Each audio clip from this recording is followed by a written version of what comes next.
नमस्ते आप सभी को मेरे YouTube चैनल में आप सबका बहुत बहुत स्वागत है।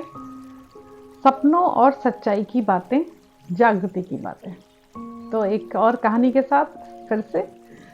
तो कहानी का जो शीर्षक है वो है जीवों को बिना वजह ना सताएं। तो एक बार क्या होता है, एक मांडव्य ऋषि थे, वो अपनी तपस्या में लीन थे। तो उन्हें नहीं पता था आसपास क्या हो रहा है। तो क्या होता है कि जब वो अपनी तपस्या कर रहे थे एक पेड़ के नीचे और साथ में उनकी कुटिया भी थी, तो वहां से कुछ चोर भाग रहे थे।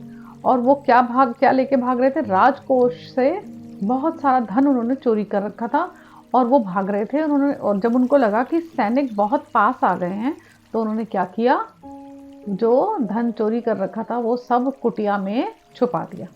अब जब वो तो भाग गए चोर तो रख के, जब सैनिक आए तो वो उन्होंने देखा कि आसपास तो कोई दिख ही नहीं रहा है, तो वो कुटिया में घुस गए। उन्होंने सोचा कहीं वो छुप के चोर यहाँ तो नहीं बैठे। जब उन्होंने आसपास कुटिया का पूरी देखा तो उन्हें वहाँ पर वो छुपा हुआ धन मिल गया।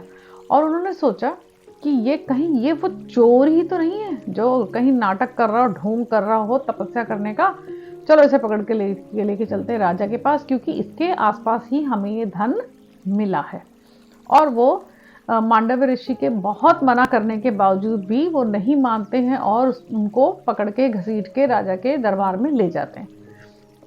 और राजा भी उस ऋषि से कुछ नहीं पूछते हैं और सीधा उनको सजा दे देते हैं कि इनको सूली पे लटका दो।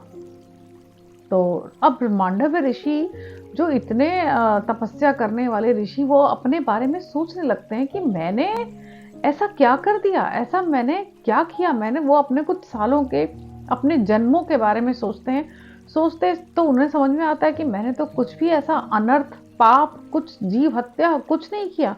फिर मेरे साथ ऐसा क्यों हुआ कि मुझसे मेरे बारे में पूछा तक नहीं गया और मुझे सजा सुना दी गई। तो वो जब सोचते हैं, अपने 2-4 वर्षों के बारे में सोचते हैं, पूरी अपने जिस जन्म के बारे में सोचते हैं, तो उन्हें कुछ नहीं दिखाई देता।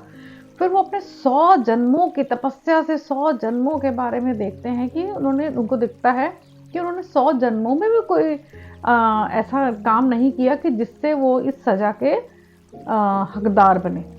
तो वो सोचते हैं कि भाई कहाँ कमी रह गई। तो तब वो बहुत भगवान से प्रार्थना करते हैं, उनकी शरण में जाते हैं और उनसे पूछते हैं कि कहाँ मुझसे गलती हो गई, क्या हो गया जो मुझे ये इतना कष्ट सहने को मिल रहा है। तो वो कहते हैं, भगवान की तरफ से उन्हें आता है कि अपना 101वां जन्म देखो।